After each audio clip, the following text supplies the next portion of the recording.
समझ लो। छोटा बच्चा है, प्रहलाद जी कह रहे हैं कौमार आचरेत प्राज्ञो धर्मान भागवतानिह दुर्लभम मानुषम जन्म तदप्यध्रुव मर्थदम।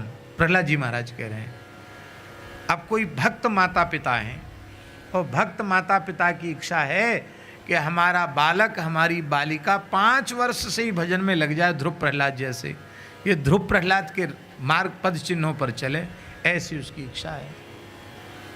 अब वो समर्थ आचार्य के चरणों में से ले गए, महाराज जी ये बच्चा है, इसके ऊपर कृपा कर दो, इसको भगवान की शरणागति प्रदान कर दो, इसके कान में नाम सुना दो, तुलसी बांध दो, तिलक लगा दो, दासांत नाम रख दो।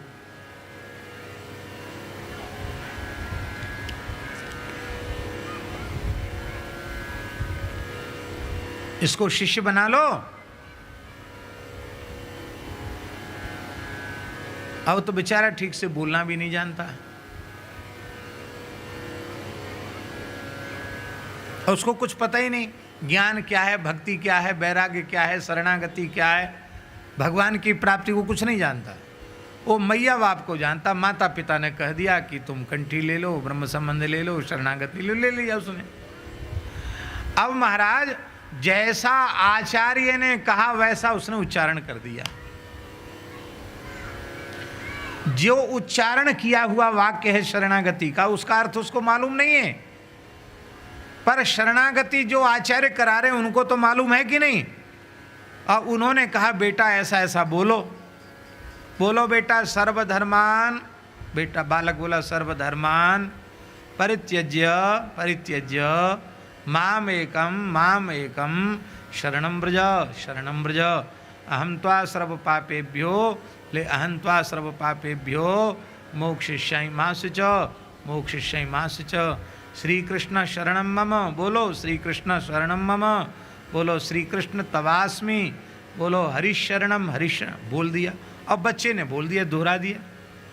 अब वो बच्चा तो कुछ नहीं जानता कि हरिशरणम श्री राम शरणम मम श्री कृष्ण शरणम मम क्या होता है, वो कुछ नहीं जानता। उसने तो जैसा बुलवाया वैसा, जैसे छोटे बच्चों को प्राइमरी में बुलवाते हैं अध्यापक, वैसे उसने बोल दिया। लेकिन क्या भगवान को उसका अर्थ मालूम नहीं है क्या?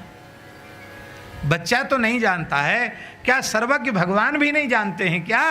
भगवान तो जानते हैं कि नहीं, क्योंकि वेद में लिखा है यस सर्वज्ञ सर्वविद, भगवान उसे भी शरणागति के रूप में स्वीकार कर ले। वो शरणागति का आशय नहीं जानता, अर्थ नहीं जानता, वाक्य का वाक्यार्थ नहीं जानता, मंत्रार्थ नहीं जानता, कुछ नहीं जानता है, केवल उच्चारण कर दिया तो भगवान ने उसको शरण में स्वीकार कर दिया। इसको कहते उक्ति शरणागति।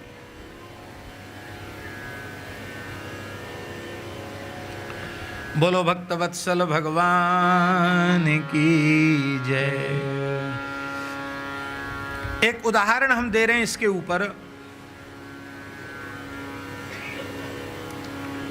एक राजा के राज्य पर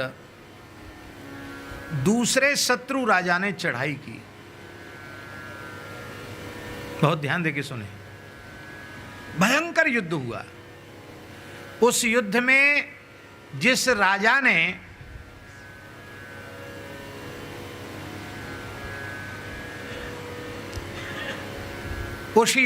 जिस राजा ने चढ़ाई की थी वो विशेष पराक्रमी था।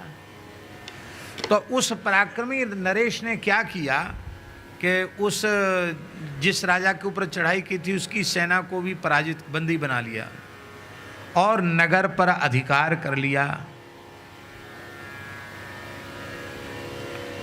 और उस नगर के राजा को भी मार डाला। युद्ध में वो राजा वीरगति को प्राप्त हो गया। अब उस राजा का छोटा सा कुमार जो केवल 5 साल की आयु का था वो जीवित रहा।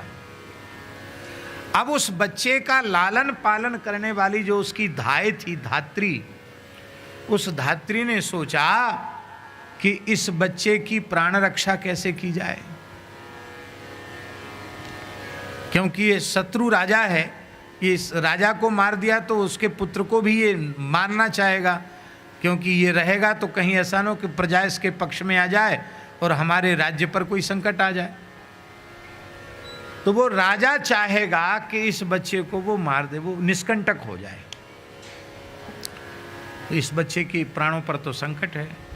तो धाय महाराज जी बड़ी बुद्धिमती थी, उसने कहा कि राजा जब आकर सिंहासन पर बैठेगा, दरबार में बैठेगा, और वो कहेगा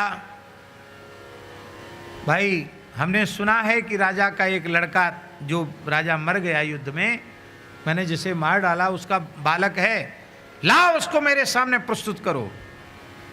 तो तुमको पकड़कर सामने रखा जाएगा, तुम डरना नहीं, रोना भी नहीं। और राजा तुमसे कुछ भी पूछे तो तुम हाथ जोड़कर कहना त्वमेव शरणम मम, त्वमेव शरणम मम, त्वमेव शरणम मम। है क्या कहना? धात्री ने सिखा दिया, तुम कहना त्वमेव शरणम मम, त्वमेव शरणम मम, त्वमेव शरणम मम। अर्थ क्या हुआ जानते हैं? आप ही मेरे शरण माने रक्षक हैं, आप ही मेरे रक्षक हैं, आप ही मेरे रक्षक हैं। इसीलिए तो हम लोग कहते श्री कृष्ण शरणम मम, श्री कृष्ण शरणम मम, श्री कृष्ण शरणम मम, श्री कृष्ण शरणम मम। अब उस बच्चे को अर्थ मालूम तो नहीं था, लेकिन उस बच्चे ने उस शत्रु राजा के सामने हाथ जोड़कर कह दिया त्वमेव शरणम मम, त्वमेव शरणम मम। राजा बड़ा प्रसन्न हुआ। राजा ने देखा, बेटा कुछ कहना चाहते हो? नहीं महाराज, त्वमेव शरणम मम, त्वमेव शरणम मम, त्वमेव शरण। राजा का वात्सल्य उमड़ पड़ा।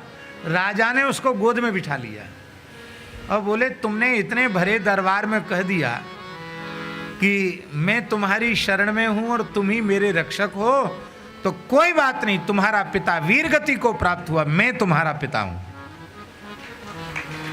अब तुम निर्भय हो जाओ।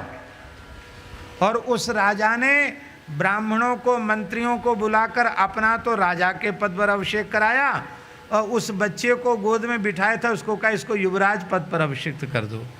उसे अपना उत्तराधिकारी युवराज घोषित कर दिया। अब देखो, बच्चे को तो मालूम नहीं था, बच्चे को मालूम नहीं था ना त्वमेव शरणम मम का अर्थ, लेकिन राजा को तो उसका अर्थ मालूम था। राजा ने केवल उसके मुख से शरणागति का वाक्य सुनकर उस पर अनुग्रह कर दिया। अरे भैया, जब एक ऐसा राजा इतना दयालु हो सकता है, तो जो दया सागर, कृपा सागर, करुणा सागर है, भले ही हम अर्थ न जानते हो, पर ठाकुर जी से कहे हे नाथ, हे मेरे नाथ, मैं आपकी शरण में हूँ, आप ही एकमात्र मेरे हो, मेरी रक्षा करो। भले ही हम न जानते हो, हम तो सुनी सुनाई गीत गा रहे हों, पर ठाकुर जी इतने मात्र से हमारे ऊपर कृपा कर देंगे। इसलिए उक्ति शरणागति है। अब देखो,